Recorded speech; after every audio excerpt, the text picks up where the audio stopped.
First of all, thank you for being here, and I apologize for being late, came from another meeting. But we're glad to have you here tonight.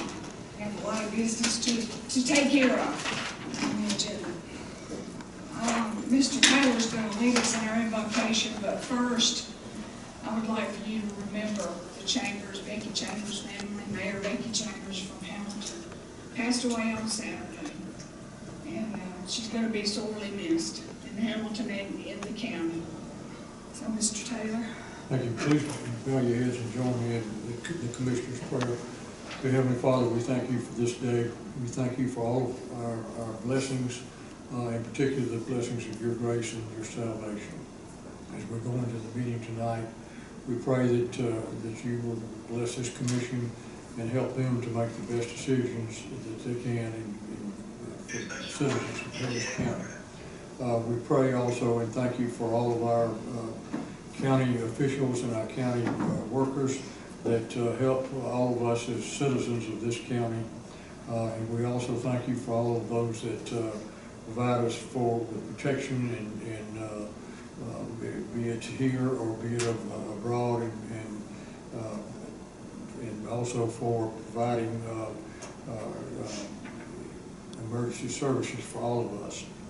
Dear Heavenly Father, we thank you and we for our country, and we pray that you will bless our country and you will bless our officials in Washington and our representatives and help them understand and remember that they're there for our good and to represent us in the best interest of the American people, not to argue with one another and see who can outbest the other. We pray that you would bring peace and tranquility to our nation in these days that we're going through now. And we also pray that you would help all of us and all of our leaders in Washington understand that this country was founded on your behalf, and that and everything that we do is in your trust. And we pray all these many blessings upon us and our country. And thank you for everything you've done for us. In Christ's name we pray. Amen. Thank you, Mr. Taylor, for joining our Pledge of Allegiance. I pledge allegiance to the flag of the United States of America and to the republic for which it stands, one nation, under God, indivisible, with liberty and justice for all. I'm trying to knock you over there. With the chair. The first item on our agenda this evening is the minutes for the regular session of January the 7th, 2020. Is there a motion? Motion to approve. Okay, motion to approve. Is there a second? Second. Motion and a second. Any discussion? Any changes? Okay. All those in favor of approving the minutes? Okay. Motion carries. Is there any citizens? No citizens signed up. Okay. There is no old business on the agenda, so we will move into new business. The first item under new business is that we need to set the qualifying fees for the upcoming elections. State law requires the Board of Commissioners to set and publish the qualifying fees for elected officers no later than February the 1st of any year in which a general primary, nonpartisan primary, or general election is to be held. Qualifying fees are 3% of the 2019 base salary for all except the school board and coroner, which are 3% of the gross pay the previous year.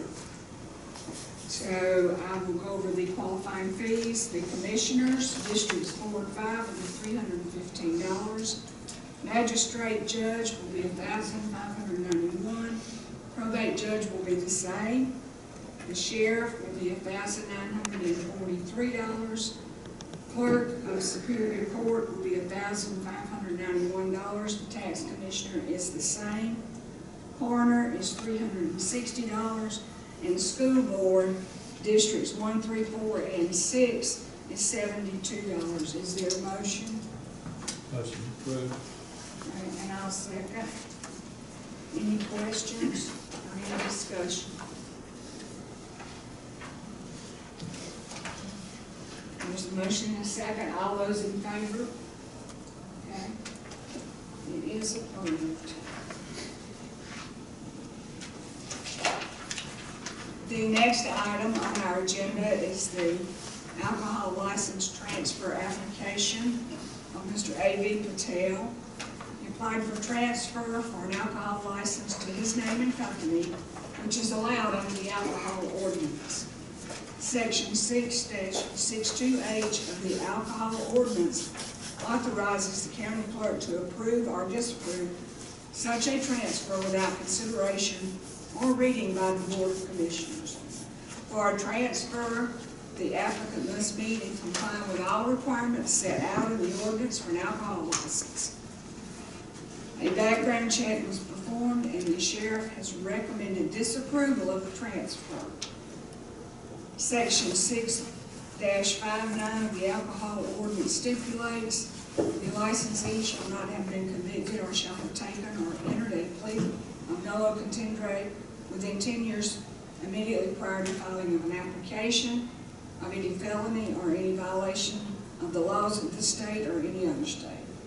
Where the violation is for a misdemeanor, forfeiture of a bond, violation of a county or municipal ordinance, or where there is a plea of nolo contendere, the Board of Commissioners may waive such conviction as a qualification.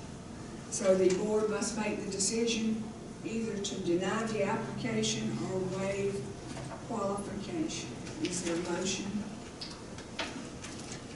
Madam Chairman, I make the motion that we deny. There's a motion to deny, and I will second that. Any questions or any discussion? All those in favor of the motion to deny, please raise your hand. The transfer is denied.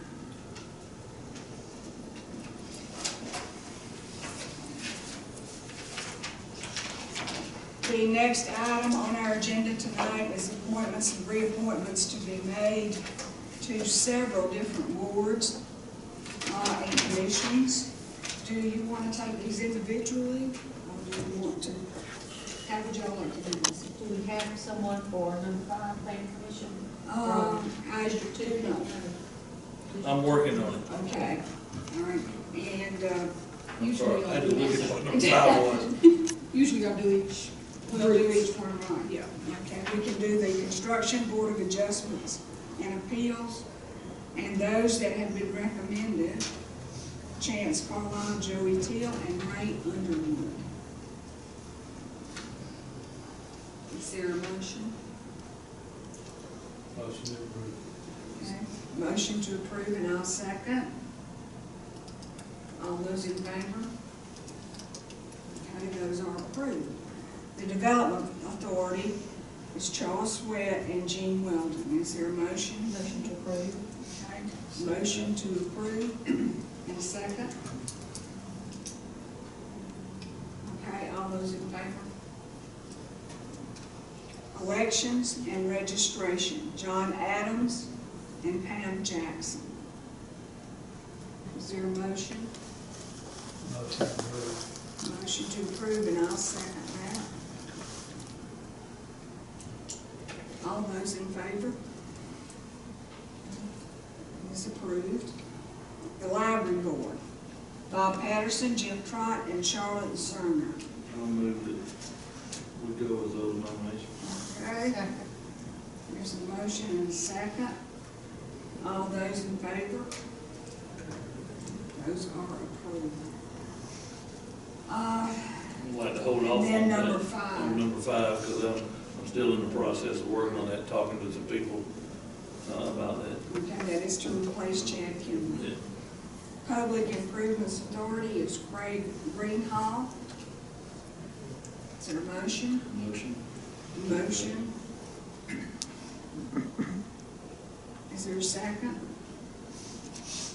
I'll second. All those in favor?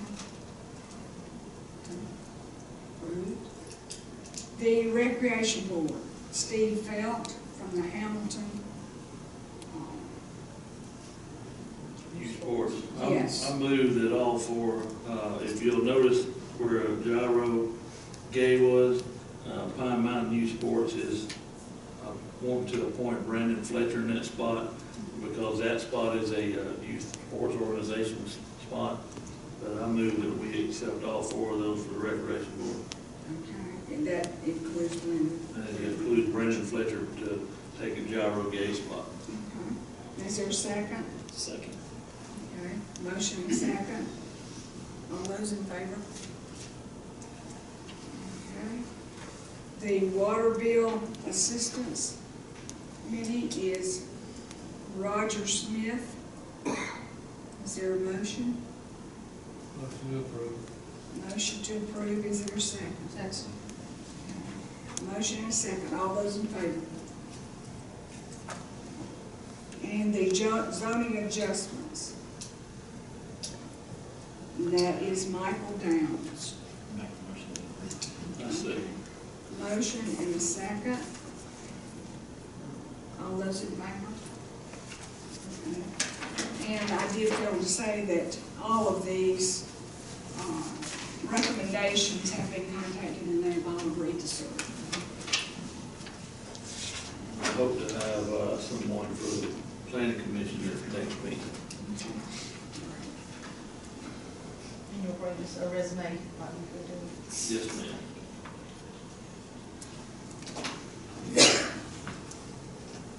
I was trying to talk Chad into staying, but it didn't work. The next item on the agenda is a resolution to add certain volunteers to our workers' compensation insurance. Randy, can I get you to go over that? Yes, ma'am. Thank you. This is basically a two-part agenda item. Basically, it's approval of Team Rubicon to assist the county in cleanup of Ellerslie Park. Basically, Team Rubicon, which is a nationwide 501c3 nonprofit organization, is a group of military veterans to be deployed in disaster areas and other areas to help clean up those particular areas. In this particular case, it's Ellerslie Park that was damaged by the March 3rd tornado of last year. This organization has offered to come up and help us clean up Ellerslie Park. The storm debris is gone. It has been gone. Now we're actually cleaning the park up. And so basically, Team Rubicon has agreed to offer us about 30 volunteers to clean up the downed trees and leave them in place for Public Works to collect and burn at a later date. The organization will provide their own tools. If approved, it would happen this Saturday and Sunday, January 25th and 26th. And Brian Williams of the county staff will direct and coordinate and oversee these volunteers to maximize their time and efforts. As a matter of logistics, the volunteers will be housed on Friday and Saturday nights, if approved, at the Ag Center building. They will use the showers at the community center after hours. Costs will be provided by the Department of Public Health in Columbus at no charge. The county will fund Friday and Saturday night dinners and several portable toilets at the site, since the lodge doesn't have any water service. The dinners and the portable toilets is about $400 for the weekend. However, there's a small problem. Team Rubicon, it's a bunch of volunteers, and they don't have their own workers' comp insurance. But the county, by adding workers' comp for emergency management and civil defense organizations, by adding that title to our workers' comp insurance, we can cover any entity that comes from now in the future, if we ever need them. And that will provide them workers' comp through the county. And that price today is $124 per volunteer. So if they're used, we would have to pay $124 per volunteer. If they're not used, it would not cost a thing. Monty Davis and a representative from Team Rubicon is here at the meeting to answer any questions. If approved, their assistance would greatly help clean up the park and expedite its opening and save Mike Brown some time for his crews not having to be there. So basically, it's approval of Team Rubicon and their volunteers to come to Ellerslie Park this weekend to help clean up the park. And it's also approving adding a emergency management and civil defense organizations to our insurance of to cover workers' comp in case we need these entities in the future. So I'm going to turn it over to Monty and Team Rubicon representative to answer any questions the board may have. So you only pay when you use them? You only pay when you use them. Audit will be done next year, next fiscal year. If we do this, it can be in place by Saturday, or is it gonna be a grace period where if they're here Saturday, it's not in place yet? I'll notify them to come tomorrow. They're aware of it already, if they have any questions. Lonnie, how was the connection made between Rubicon and Harris County? We met at a GMA meeting, monthly meeting over in Thomaston, and they told us what they do. They came in and help. They go all over the country. They have volunteers everywhere. In fact, they were actually in Talbot County on the March 3rd tornadoes. And in Beauregard as well. Smith Station, that's where we So, they offered their assistance, and they said they actually had a saw class coming up for training, and that would be a perfect place if we had some debris and stuff that needed to cut up and just remove for the, not remove, but just cut down and cut into pieces so they can't be removed or burned. And I said this is a free service to the county. I said all we have to do is just house them and feed them. What's the weather supposed to be like? Rain a little bit Friday, but clear Saturday and Sunday. So maybe a little damp down that way.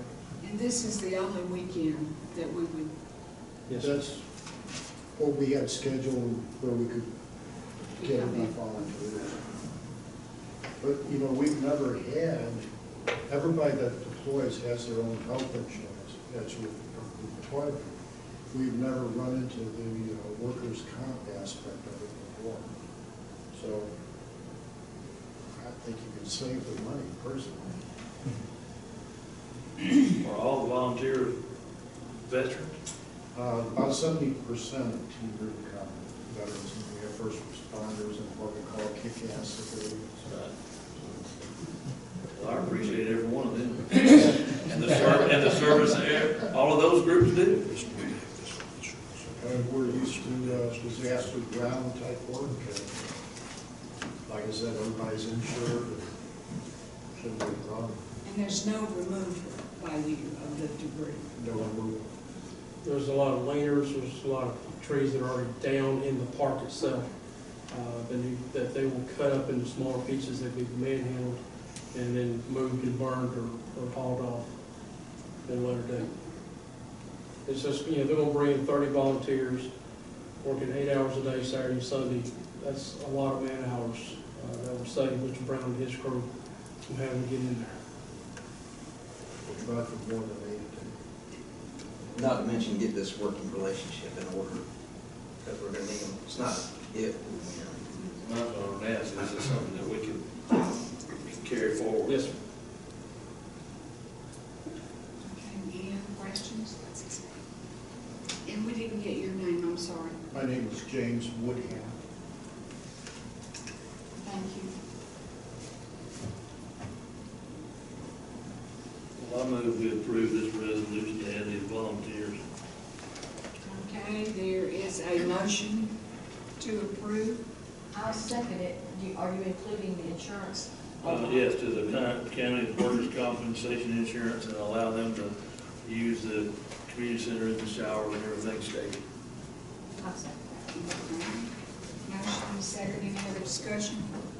If I can ask Mr. Taylor a question, they have their own insurance, there's still some liability to the county. Yes, even I would with certainly their- recommend that you purchase the insurance. Thank you. Anything else? Okay, there's a motion and a second to approve. Is it all those in favor? Okay. Thank you, sir. We appreciate your help. Yes.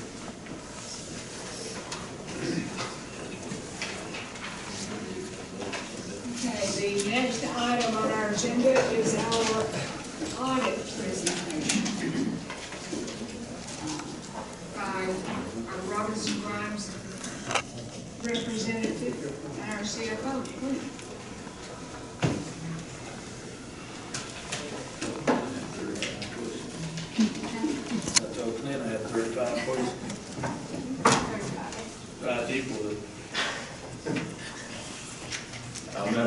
Chairman, Board of Commissioners.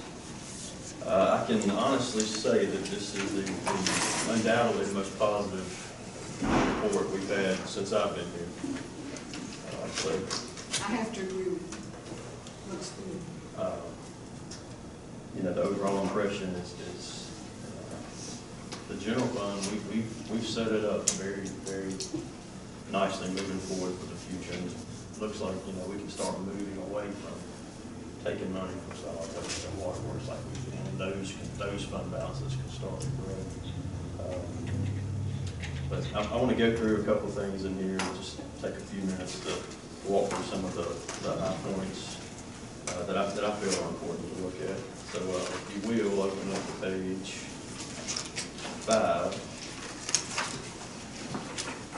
The document is in the MD&A section. In the middle of the page, so 4 bullet points down again, but at the end of the current fiscal year, we're looking at the unrestricted fund balance of the general fund. So that's money that's free for any expenditures, no restrictions on this money. That amount is $10,562,849, and that is an increase of over $2.6 million from the prior year fund balance. If you remember, you might not, but I do, this number 2 years ago was a decrease of about $3 million. And so the question is, you know, why the big difference? Well, the big contributing factor, as we all know, is the tough decisions of increasing the millage rate. But on top of that, increasing the millage rate allowed us to budget conservatively on the property taxes and sales tax revenues. So we well exceeded those revenues in there, plus some other things that we did. There was a delay in the Melody Lakes Dam improvements that we had budgeted. That was about $350,000 that pushed back into this fiscal year, the current fiscal year that we're in. Also, each department stayed well within their budget this year. We had a lot of savings from just department heads staying within their budgets for this year. Plus, we've more than tripled our interest earnings over the past 3 years. The cash management and investment management program that we've looked at. So that number that we're looking at, that 10.5 million, that's 52.7% of annual general fund expenditures. So that's 6 months worth of coverage for working capital that we have in place. So that number was at like 36%, 37%, and was trending down. And we've got that number to 52.7. So like I said, the general fund unrestricted number, that's where we want it. I think we're in a good spot now. We won't be having to pull money from our enterprise funds, and now those can start to see some growth as well. And remember, we have some expenditures that will be coming up. We've talked about the personal services and the salary study that we're looking at. So, you know, we need that 52.7%. We're going to need that amount for reserves, but we're moving to a potentially truly balanced budget instead of pulling from other reserves to plug in and get that budget in balance. So the next item I want to look at on here is page 18. I've kind of touched on this a little bit. I know it's small print, but in the middle of the page, toward the bottom under general revenues, it's unrestricted investment earnings. 3 columns over, you'll see I'll start with the first, the governmental activities. Most of that governmental activities lined up the amounts of $158,829.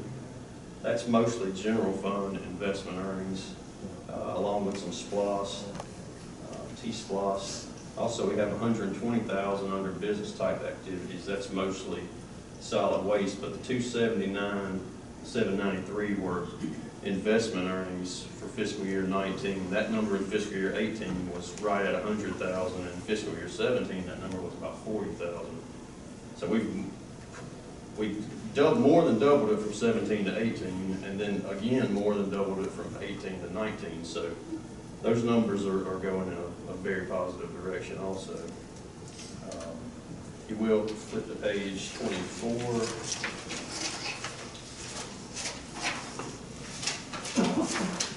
We'll take a look at the business type activities, our waterworks, solid waste, and our airport. The number that I kind of want to focus in on here is the line down, let's see, 1, 2, 3, about 5 items up from the bottom, your income and loss before capital contributions. This takes into account any interest, expenses, depreciation, along with our operating expenses. For waterworks this year, we saw a income of $71,393. Solid waste was $545,288. And airport, we had a loss of $303,641. The one I want to look at really is the airport.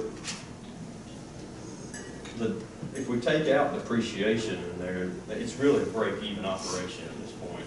So really for cash flow purposes, the revenues versus the expenses, take out depreciation, we're essentially doing a little better than breaking even within the airport. And what that is we've had a lot of physical growth within the past 5 or 6 years at the airport, with runway work, hangars, taxiway relocation, the wildlife fencing project that we've had, and those costs are having to be depreciated over the life of those assets, and the revenue generating potential of those is going to catch up, I believe, but depreciation on those right now is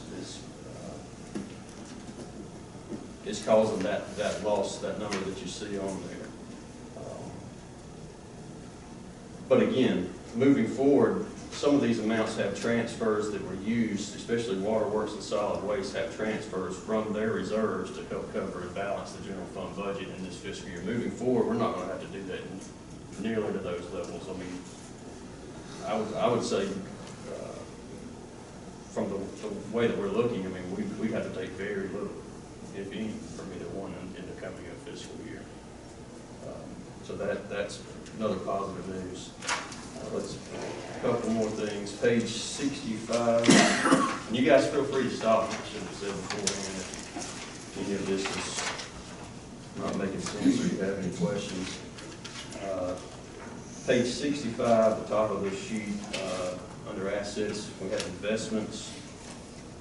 I just want to point out that the investment number that we have is $7.2 million, almost $7.3 million. Fiscal year 18, that number was $5 million, you see right next to it. In fiscal year 17, that number was about $500,000, and most of the money was sitting in cash and cash equivalents.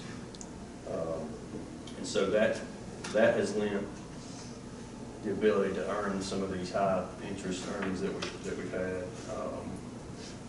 You know, we've moved a lot of funds to the Georgia Fund 1 that has competitive rates and it's liquid, so we can get to it if we need to have those funds made available to us. I want to point that out. And the final thing I just wanted to make on page 123, towards the very back of the document. When I first arrived, we had funds from SPLOST from 1999, from 2004, from 2009, and 2014 SPLOST. 1999 SPLOST was almost going on 20 years old, and we still had funds available to spend those. Well, all of that money has been spent. 1999, 2004, 2009. The only amounts that we have left, you see on here, are 2014 and 2019, and that's really where we should be. I mean, you know, 2014 is going to be spent up, if not 20, then the next fiscal year, and then we're on track for 2019 funds to be available. So those monies are being spent in a timely fashion. And all of that on projects that were in the ballot. That's correct. All of that on projects that were in 99. That we promised that we would spend them on. Right, they were in each respective one. It was just a long time coming on some of those other ones. Mr. Dowling's done a good job of getting those projects finished up and out on those. So,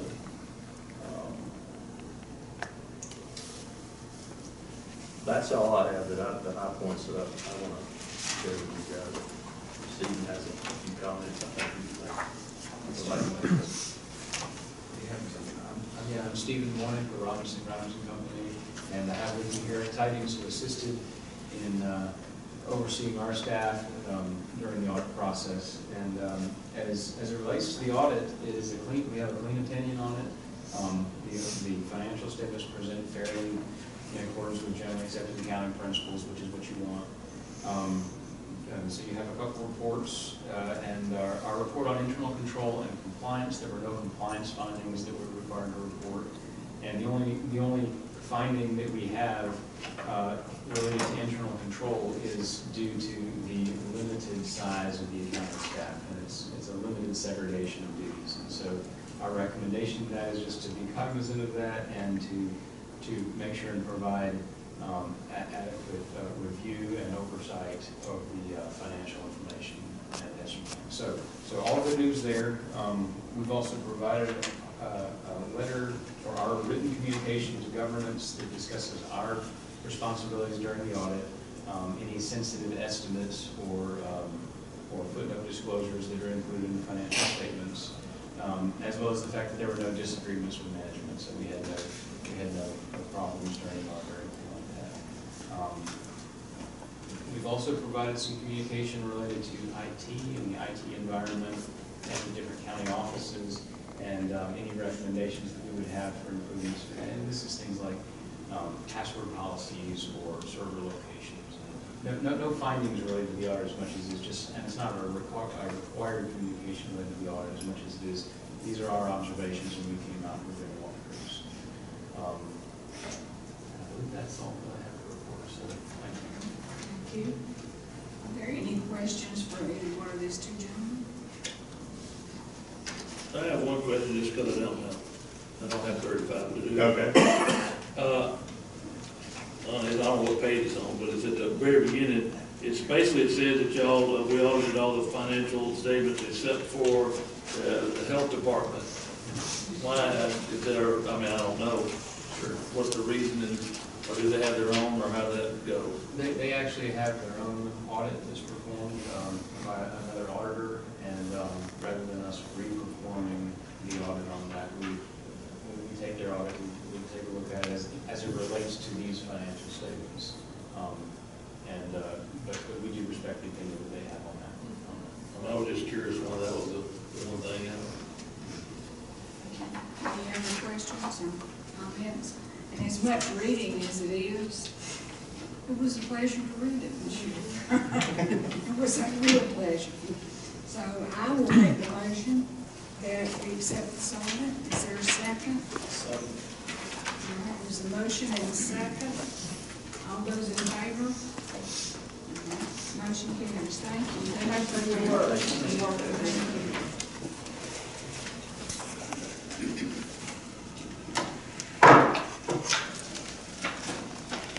All right, the next item on our agenda is our county manager.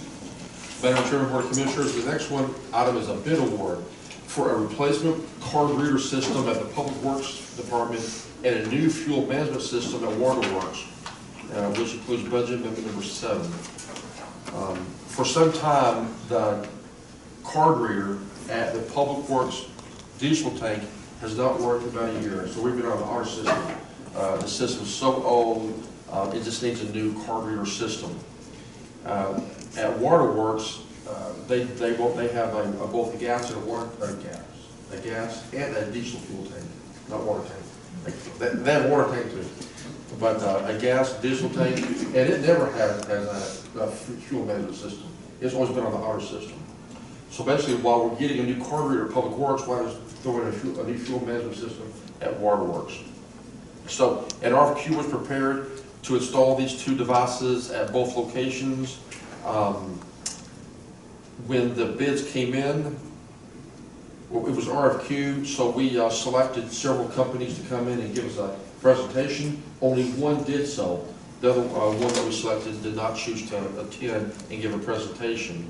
So the company that did give a presentation, we asked them for a bid. Public Works was $34,212.50, and that is to install a replacement card reader, cloud-based software, and a fuel tank monitor for the 10,000-gallon underground diesel fuel tank they have at the Public Works facility, and $99,857.50 for a new fuel management system at Waterworks. That's the whole water management. That's the whole fuel management system, consisting of a new card reader, cloud-based software, fuel tank monitor, dispenser unit, replacement 500-gallon above-ground fuel tank, and associated underground fuel piping. So that was right at $100,000, a total of $134,070. You know, the county recently has gone through the WEX program, whereby most county vehicles can purchase their gas and diesel fuel from local convenience stores and other convenience stores. However, there is a need to have our own diesel tank for now and in the future, because we have motor graders, off-road equipment that can't easily go to a convenience store and get diesel fuel. So we will always need a diesel fuel tank for those off-road vehicles. So, and when the Public Works facility gets built in the next couple of years using SPLOST 19 funds, then we can simply do away with that old underground tank, put a new underground tank or above ground tank, and move this existing equipment we're going to buy. If the board approves it, we can simply move it to the new facility. The same thing with Waterworks.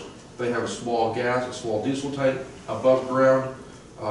When they build their new facility in the future, we can simply pick up those two tanks, or just one, or diesel, or no tanks, and move the new equipment to their new facility. So all this is interchangeable. If this proposal is approved, the work can be completed in 90 days. The bid company is United Pump and Controls out of Swanee. They also put in the Harris County Board of Education's fuel system back in 2018, so they do have a county's presence. So they're in the neighborhood a lot. So basically, we're recommending the board approve United Pump and Controls to install the needed equipment at Public Works and the needed equipment at Waterworks, and approve budget amendment number 7 for Waterworks. Okay. Is there a motion to approve the proposal and the budget amendment?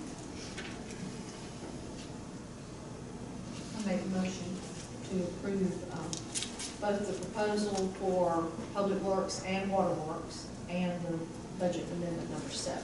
Okay, there's a motion to approve. Is there a second? Second. There's a motion and a second to approve. Are there any questions? And Jeff and Mike are here to answer any questions. Just, I mean, I see what you're trying to do, and you consolidate with the same vendor and whatnot, but what if we did not do the Waterworks portion of this? What are the negatives of not doing it? And from my estimation, from a managerial point, right now there's a gas tank and a diesel tank, and there is no management controls whatsoever. It's completely on the honor system. So anybody can use those tanks, and there's no recordings. It's all handwritten down, if there's any handwritten down. It's open for abuse. It's open for unsavory activity. There is no management controls.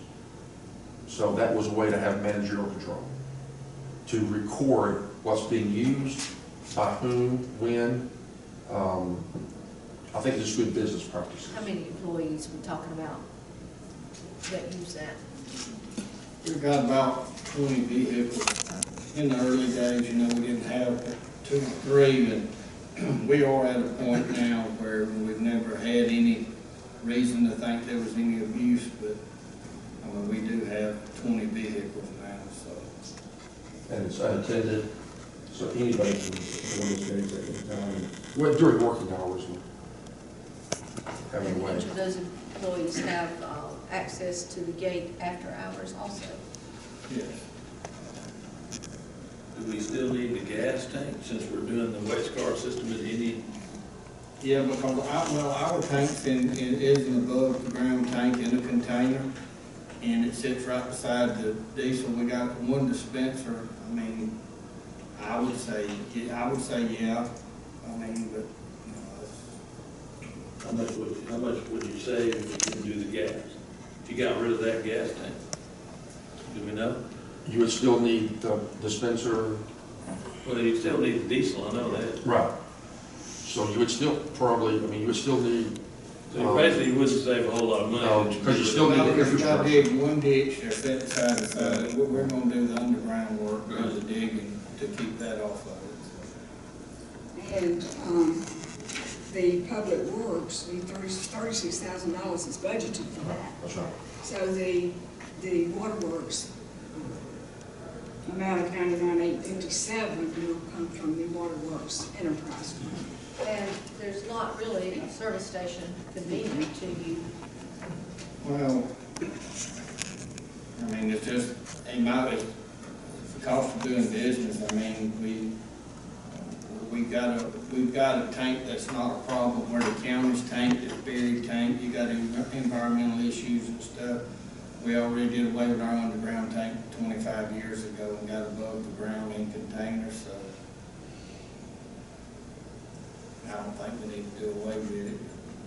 Whatever y'all want to do. Okay, any other questions or any other discussion? Okay, there's a motion and a second on the floor to approve the proposal from County Pump and Control, and also for the budget amendment number 7. All those in favor? Okay. Motion is approved. The next item is item number 8, and this is another bid award to patch 8 county roads. 8 county roads were cut to replace cross drain pipes underneath those roads, and they need to be repatched now. Those 8 roads are Lower Blue Springs Road, Crestline Court, Hart Road, Maria Lane, Gateway Drive, Grantham Drive, Franklin Creek Drive, and Burnt Log Drive. Bid specifications were developed and prepared, distributed, and on the deadline dated January 16th, the county received 2 bids. Wolford Contracting Company was the low bid at $52,350. The other bid, Piedmont Paving, was $61,350. The low bid, of course, was Wolford Contracting from Fortson with a bid of $52,350. Funding for this project was included in the SPLOST 2014 budget under road improvements. If approved, these 8 projects can be done by May 31st of this year. Mike Brown's here to answer any questions the board may have.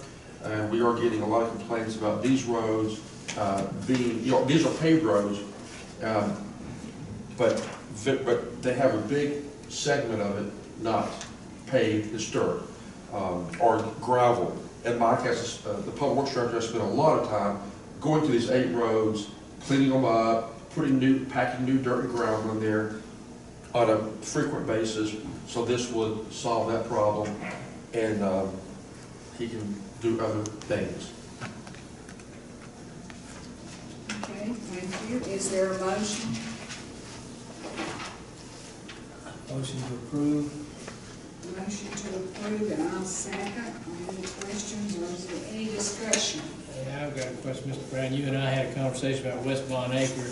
Yes, sir. Could that be included in this, or is this something that's small enough that you can do with your own crew? Well, I think that, we gotta get down there and get it cut out, and I'm hoping that we can get this stuff done right away. But that would be that type of situation. More than likely, we don't think we have a pipe under West Bon Acre. For some reason, we've just got a sinking problem there. The water department has worked on it on a couple of occasions because they've got a adjacent water line running by it. We've got to get in there and cut it out, but even at that, not having a pipe or not replacing a pipe, we're still going to have to put GA back in it, tamp it back up, and it'll still have to be paved after that process. So it'll turn into one that we're doing now. Okay, so it wouldn't be included in this year, though, it's something you're looking at? No, sir, but we have plenty other to include with West Bon. Many more pipe crossings we've got to replace. all over the county. Thank you, sir. Any other discussion or question? We have a motion and a second to approve the contract to Walker Contracting Company. All those in favor? Motion is approved. The next item is number 9. This is a proposal for Public Works to help engineer and repair 3 county bridges that were damaged during recent storms, and they need substantial repairs. Those 3 bridges include Oak Mountain Road over Sparks Creek, Wattsville Road over Standing Boy Creek, and Middlebrooks Road over Little Mountain Creek. The first 2 bridges are on GDOT's deficient bridge list as of January 14th of this year, and the number 3 bridge, the Middlebrooks Road over Little Mountain Creek, is not recognized by DOT. The Public Works Director has a very big concern on these 3 bridges. He's contacted Sastre Associates, a company that performs bridge work repair for the county, and requested them to assess the conditions of the 3 bridges and prepare an assessment on what is the extent of these damages. Sastre Associates came and conducted a site visit on all 3 bridges in late October of last year. Based on that report, the engineering company prepared a proposal to design, prepare bid specifications, prepare bid assistance, and provide construction administration to repair the 3 bridges. That engineering cost proposal is $115,125. And the estimated cost to repair all 3 bridges is $190,000. Bridge 1, $45,000. Bridge number 2 on Wattsville Road, $45,000. And Bridge 3, Middlebrooks Road, $100,000. So when you combine the cost proposal to engineer the design, the repairs, and the actual estimated construction cost, it would total $305,125. It will be funded by SPLOST 2014 funds, which has sufficient funding if approved. If approved, the engineering design can begin to repair the 3 bridges. Once the design is complete, we would bid out that project and award it at a subsequent commission meeting to the most responsive bidder. And this whole project design and repairs are estimated to take about 6 months to complete. Mike Brown, the Public Works Director, is here to answer any questions the board may have on repairing these 3 county bridges. And you have in your agenda package the actual assessment report along with the engineering cost proposal.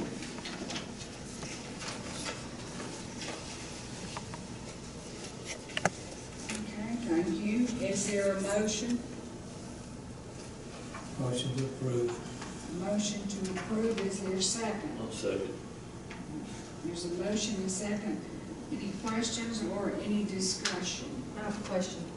Will this repair, you think, remove us from GDOT's deficient bridge list for those 2 bridges? I think the Whitesville Road Bridge is in excellent shape other than the erosion under the abutments, the pylons. So yes, it's going to help because they're going to follow through if we don't. If we don't fix it, the next reading's going to look bad on the bridge. So but the bridge, the next review meeting? It should be in every 2 years.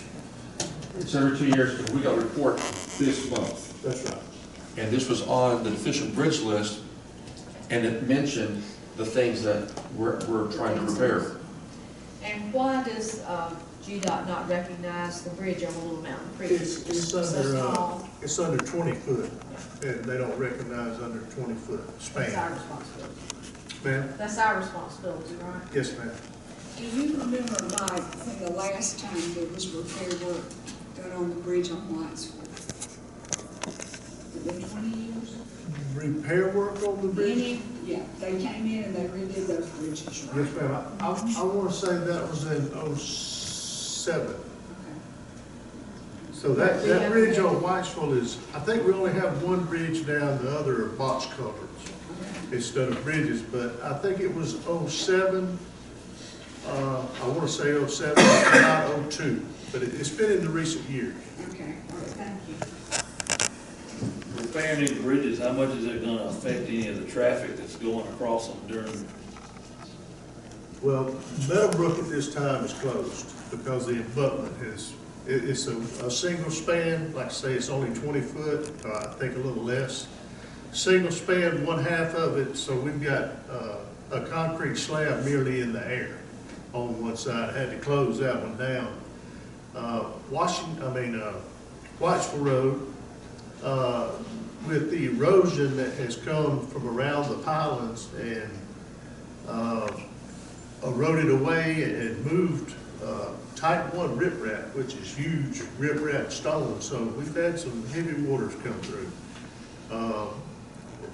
That the state could either shut the bridge down if it gets any worse. I did have a state inspector out there at one time, and he said, certainly we need to be looking into fixing this, because it's only going to get worse. The abutment could fall out from under the road on one side with it undermining like it's doing. And it's just high water flooding is what caused it. But the repairs shouldn't stop the traffic, should it?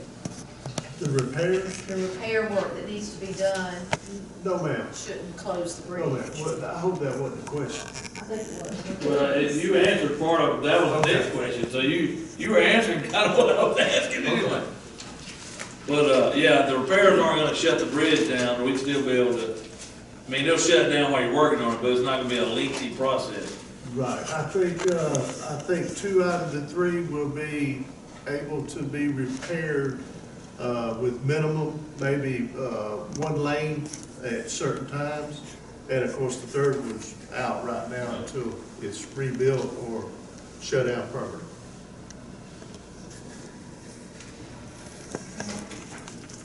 Any other questions or discussion? A motion and a second on the table. So all those who are in favor? Okay, motion is approved. Madam Chair, Board of Commissioners, next item, number 10, project updates. Hitting the high points. Number 3, replacement telephone system. We are developing bid specs for that.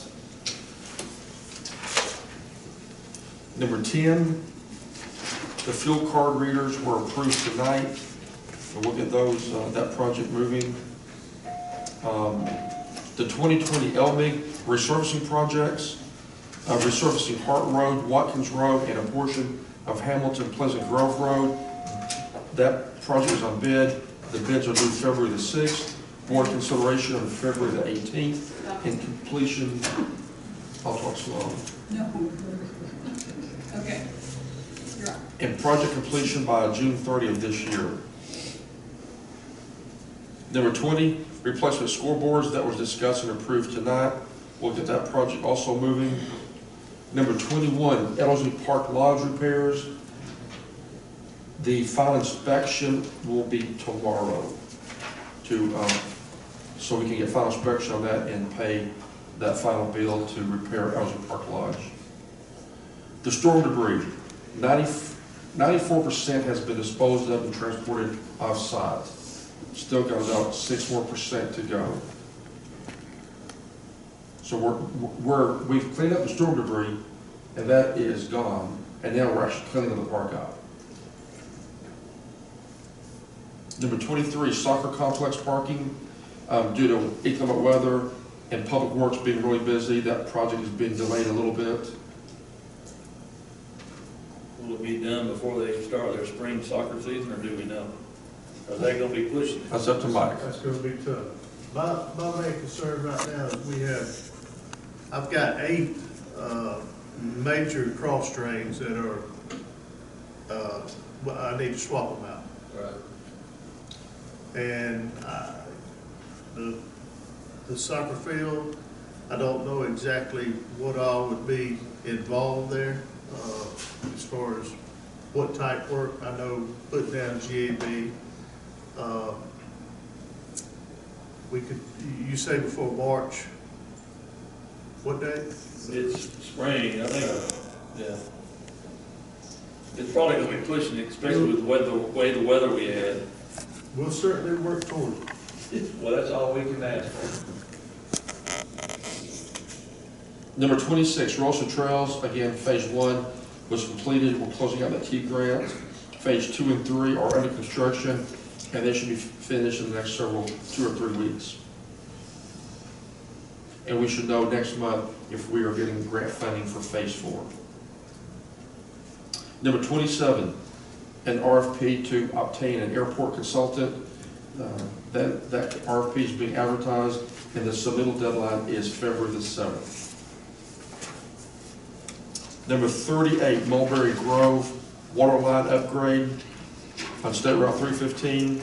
That project was approved at a previous meeting. A pre-construction meeting was held on January 17th of this year, and that project should be completed by late February or early March. So far, so good on that project. Number 40, update the county's land use and development codes. That project has started. An organizational meeting has occurred. Today was the listening sessions for each commissioner. The steering committee met for the first time, along with the road and utility design meeting. All these 3 top meetings were held today to kick off that very important project, which will last about a year. Number 47, the employee compensation plan and study. That project is beginning. We are having meetings February the 5th with CVIOG to kick off that important project, and that project should be finished by late June of this year. And of the charts, one really caught my eye when I was preparing it, and that's the last page, the solid waste tonnage chart. December is typically a very high month for garbage collection due to Christmas. I didn't think it would be this high.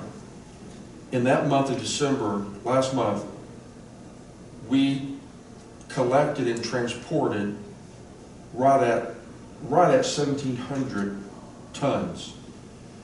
And we've never done that in the last 5 years. So Christmas was very good for a lot of people in the county, which generated a tremendous amount of trash. But again, when you add 200 houses a year, the economy's good, everybody has jobs, this is not shocking, but it's pretty high.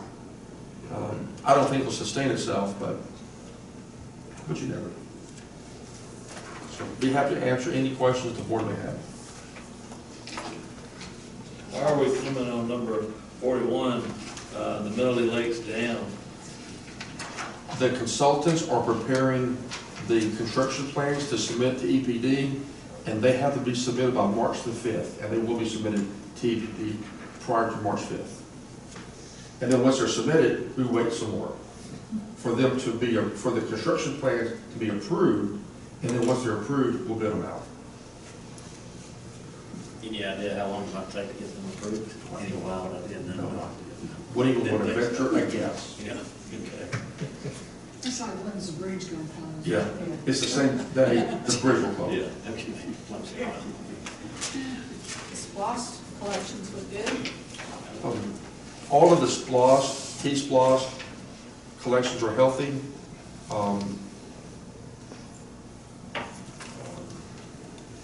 They are slightly above estimates and budget estimates, thanks to Clint's little conservative budget estimates. But you never know when, you know, a little downturn may occur. So, but again, you know, the single-family building permits are healthy. All the SPLOST and LOST and T-SPLOST collections are healthy. We can't complain much. Any other questions for Randy? Thank you, Randy. Mr. County Attorney. Yeah, yes, ma'am. There are several items that under my portion of the agenda. The first one is an agreement with Coca-Cola Bottling Company for the rec department. In the past, the county has had an agreement with Coca-Cola, giving them a beverage agreement, giving them some exclusive rights for maintain the beverages. And the contract had expired, and we've got another one that have worked with the Coca-Cola company before you tonight. It's a 5-year contract, as was the other one, and it will be to provide beverages, Coca-Cola beverages for all the county-owned locations, Community Center, Pate Park, Moultrie Park, Ellerslie Park, Pine Mountain Valley Park, the soccer complex, and the Man of War Railroad Recreation Trail, beginning this year and extending for 5 years out till 2024. Under this agreement, as was the other one, the Coca-Cola company will have exclusive advertising rights and with no competitive beverages allowed, and they have exclusive selling and distribution rights of their products, Coca-Cola products. And in return, they will pay the county $1,000, the rec board $1,000 a year, each year as a marketing fee. They pay a monthly commission of 15% on the vending products and provide up to 50 cases of 12-ounce beverage products for the county choosing, and provide rebates to the rec board. In addition, the rec department has to purchase its beverage products from the company to include cups, lids, and that type of thing. As a added benefit, the Coca-Cola company will allow its partner, which is the Electronic Mech School Board Company out of Riceville, to give the county a corporate discount on some new school boards, and there will be up to 10 new school boards that were before the discount. They would have cost $63,700. We budgeted 60 of that, and that cost is going to be reduced to $57,200. The rec board has reviewed this and approved it. I've reviewed it, and we made some changes in the agreement as originally drafted, and the Coca-Cola company agreed to those changes. And since this is a 5-year agreement, it is subject to the addendum, multi-year contract addendum, which will give you the right at the close of each fiscal year to terminate the contract if you wish. If not, it'd be automatically renewed for 1-year terms unless you give 90 days notice, and that it's only those funds that are applicable during the fiscal year, and it's only paid from budgeted funds, meaning that if it's not budgeted, then the contract will be terminated. But certainly you don't want to do that, and there's this is a standard multi-year contract addendum, and I recommend this to you for your approval. I think it has the approval of the county manager as well as the rec board and the recreation department manager as well. Okay, is there a motion? I move that we approve this agreement. Okay, there's a motion, is there a second? Second. Motion and a second.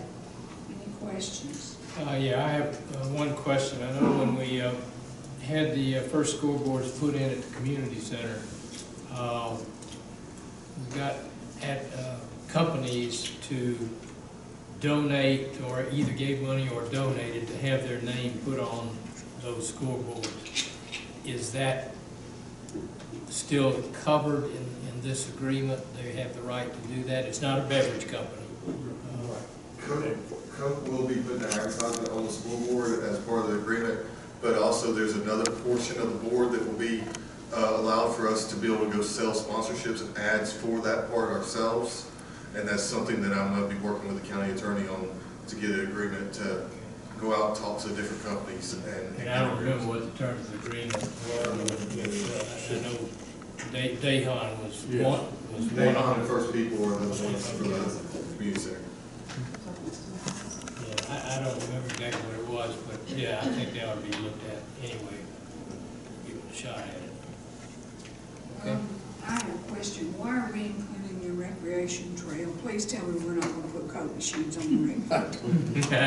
Why are we including that? The agreement includes all recreation activities and all recreation facilities that we sell drinks at, and that's why that trail got in there. Because if we were to have a function out there and the recreation department or one of the associations decides to sell drinks, to run concessions out there for their event, they would have to purchase it through Cup. But no, we don't have any plans to put any soda machines out there. And I will say this, the rec board and Stephen did a pretty good job. They worked on this agreement for, I'd say, 2 or 3 months and went over back and forth, talking to other vendors and all that. And they went over this in their meetings and came to a consensus that they thought this was the best deal for the county. Because if y'all remember years ago, Coca-Cola gave us the scoreboard and then they went out of business. And so Stephen did a pretty good job of working this in, so we get an agreement with the scoreboards as well with Coca-Cola. Any other questions or discussion? There is a motion and a second on the table to approve. All those in favor? Motion is approved.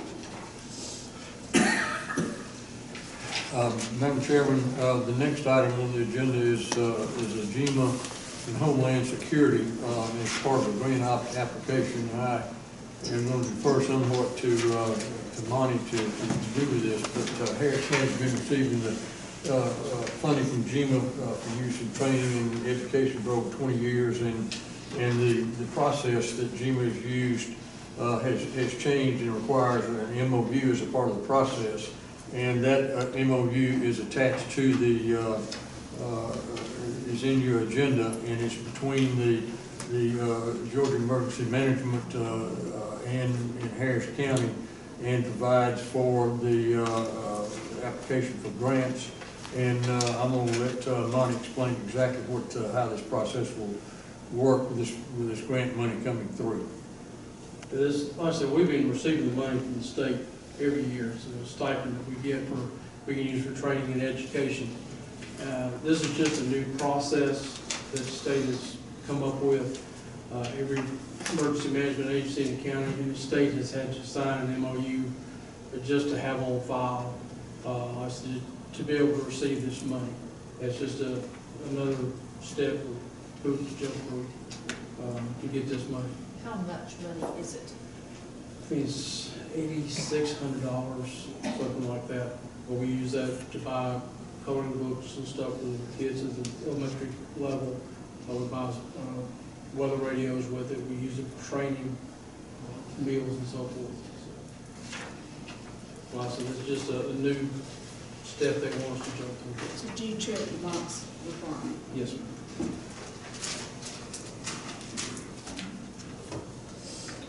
Is there a motion? Second. Motion and a second to approve. Are there any other questions? Any discussion? Motion and a second to approve. All those in favor? All right, motion is approved. Madam Chairman, there's another GEMA agreement on the record, on the agenda. And this is the GEMA Hazard Mitigation Plan update. The county has a hazard mitigation plan that has to be updated with GEMA every 5 years to meet the requirements of the federal law, which is a disaster mitigation plan of 2000. And our plan expires next year, in January of 2021. It will take this that long to get this process completed. But we have applied for a GEMA hazard mitigation grant in 2019, and they were awarded the grant. In order to receive this funding, we've got to enter into this agreement with GEMA as written. The total approved cost was $28,000. 21 of it is coming from the feds, state $2,800, and the local share is $4,200.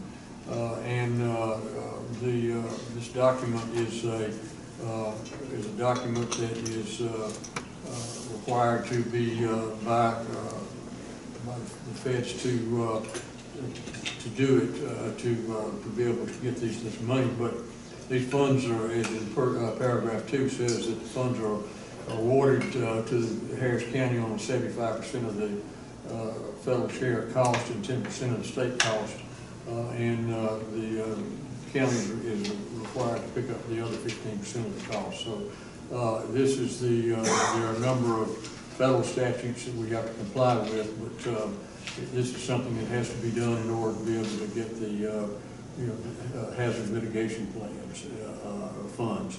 And I'll also defer to Monty to make any other comments he needs to make. Listen, this is a federally mandated plan. We have done it several times already. Like I said, every 5 years we have to redo it. If we do not have this plan in place, if we're federally declared a disaster, we get no compensation whatsoever. I have been through 7 federal declarations since I've been emergency management director, and we have received funds back from the federal government on each one of them. In fact, we have one coming in from Irma right now.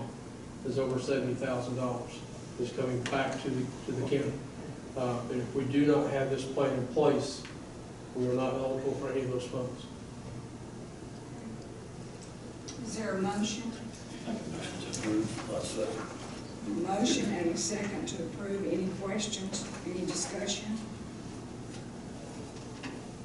Hurricane Irma, that's a long time ago, wasn't it? It fell through the cracks. It fell through the cracks at the state level, way through the federal level. So the check is in the mail. Where's that crack? Yeah, they've had some changes at the state level. People came and went, and it fell through. But the money is there and is coming to us. They contacted us a couple months ago and said they were going to be getting that money to us. But Are there any other outstanding funds that we've applied for that have fallen through the cracks? no, ma'am. All the monies have been received, except for this one. Any other questions? Okay, there's a motion and a second on the table. All those in favor? Okay. Motion is approved. Thank you. Madam Chairman, members of the board, the next item is a declaration for declare some property as surplus property and authorize a disposal of it. At the time of Ellerslie Park, required Ellerslie Park, there were 2 tracks. One which is the main part of the park that's now has the clubhouse on it, the lake, and you're building walking trails, and it will be a recreation area. That property is restricted for that use only. There was another track across Manchester Expressway, Georgia 85. It was 3.29 acres. It's a triangular piece, and at one point in time there was some possible use of it as a sheriff's department facility, but that facility's been moved to the Ellerslie Park area, and so this piece of property is, and you have a copy of a plat showing that triangular piece is. It has no particular county use at the present time, primarily because of the size and the configuration of it. There may have been some interest in the area to purchase this piece of property. In order to do that, under Georgia law, there is a very long, convoluted statute about how you can dispose of property. But if the county has this property and has declared it surplus, then the county can sell it either at under sealed bid or at public auction, and provide for a minimum bid or at the auction, or a minimum bid on sealed bids. The recommendation of the county manager is to declare this piece of property surplus and authorize the disposal of the property under the Georgia statute. And this would, there's a resolution attached to your agenda materials that the property be disposed of through a sealed bid with the highest bidder, to the highest bidder, reserving the right to accept or reject all bids received. And I think this property would be it would be accepted instead of having an auction, which creates another whole set of circumstances, and it's difficult to do. That this be sold subject to a sealed bid with a minimum bid of $250,000. And if you approve this tonight, the staff will prepare the bid documents and advertise the bid in accordance with state law, and then receive the bids under seal for the sale of this 3.29 acres. I recommend it to you for your approval. All right. Is there a motion? Motion to approve. Motion to approve, and I will second. Any discussion or any questions? The road cut right beside it, isn't that a county road? I know it's closed at this point, but Nancy, do you recall if that's a county road? It doesn't have a name on it here, but it's a road cut right beside there. And I think it went on through to Selden Drive and at some point. I think it did at some point. I believe that is a county road right there. Where, Mr. Brown's left, I think it is, which would make that easy access to that property right there on that corner too. I don't have any questions for Janet. Any other questions, any discussion? Okay, there's a motion and a second. We approve this land as excess. All those in favor? Motion is approved. And Mr. Taylor? Yes, ma'am. There's another resolution on here to declare some other property that the county owns as surplus. Over the years, the county was buying in lots, buying property at tax sales. And the county accumulated a lot of property, primarily in Melody Lakes, but there were some other lots I remember around, and I think we've still got 2 lots that are elsewhere. But Kings Gap, there was a number of lots that the county bought out of there. And what it did was, once the county bought them, took them off the tax records, and then the county couldn't sell them until they extinguished the right of redemption.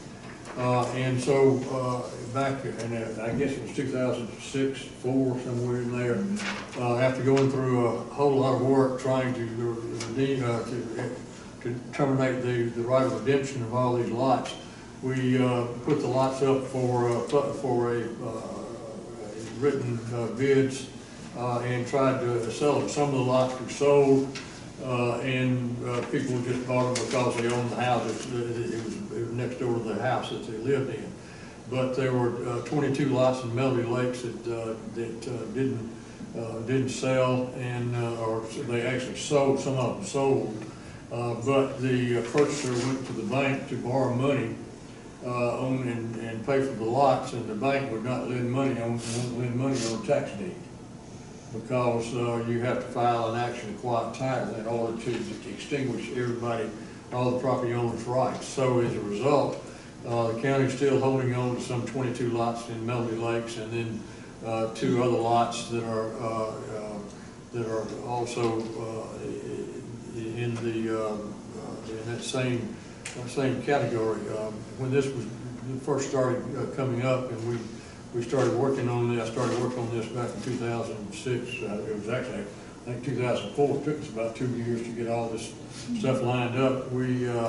requested and advised that the tax commissioner that the county not to bid these lots in for the county anymore if they didn't sell, just to no sell them and then come back and sell them at a later date. Otherwise, we've got lots here that, and you see the list, some of the lots are 0.11 acres.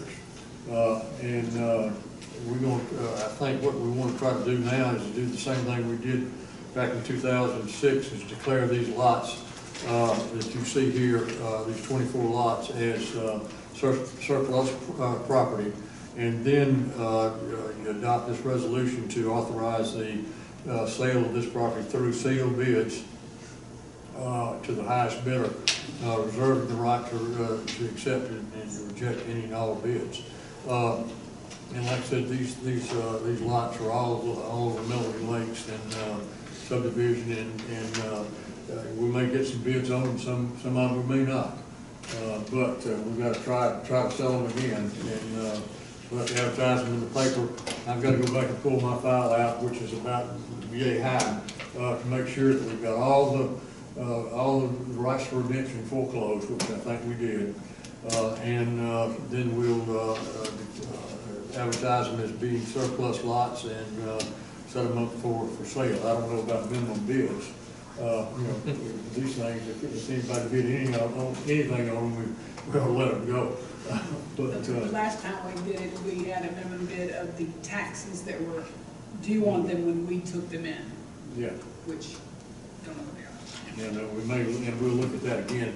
And probably before we authorize, we start advertising the sale, and we'll come back to you with it, and let you see what taxes we paid out, and whether or not you want to have a minimum bid on them to try to recoup that money, or whether just to go ahead and sell them and take whatever comes down the pipe. I can tell you we do have many people interested in the lots in Melody Lakes. I have a small stack of names I've accumulated over the years since the first time we did it.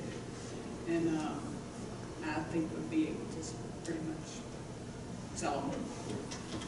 And put them back on the tax roll for tax purposes. If, unless we ask for a high amount, then maybe they won't sell. I would recommend just not have a minimum, not have any minimum values. What do I recommend? Then somebody get up for $1. Yeah. We're do more than that, at least. That's right. Well, yeah. But, you gotta advertise them, so and there'll be some cost in doing that. At least, y'all get your cost out of it. We'll come back with them by the next meeting, see if we can come back with a minimum bid, and let you know what kind of money you got tied up in. And I recommend this resolution to you. All right, thank you, sir. Is there a motion? I'll move the bid. To approve the resolution but not do the bid, okay. Yes. If there's a motion, is there a second? Second. There's a motion and a second. Any other questions? Where, is Skinnerville the one on the west side of 103 after the Yes. Business Park? Mm-hmm. That's what, thank you. Okay, anything else? No, ma'am, that's all I have. Is there's a motion and a second, all those in favor? Motion is approved. All right, is there anything else that we need to talk about? No. I would like to ask for an executive session for the possible acquisition of real estate. Is there a motion to go into executive session? So, Okay. Motion, I second. second, whichever one you need. All right, all those in favor? Thank you for coming.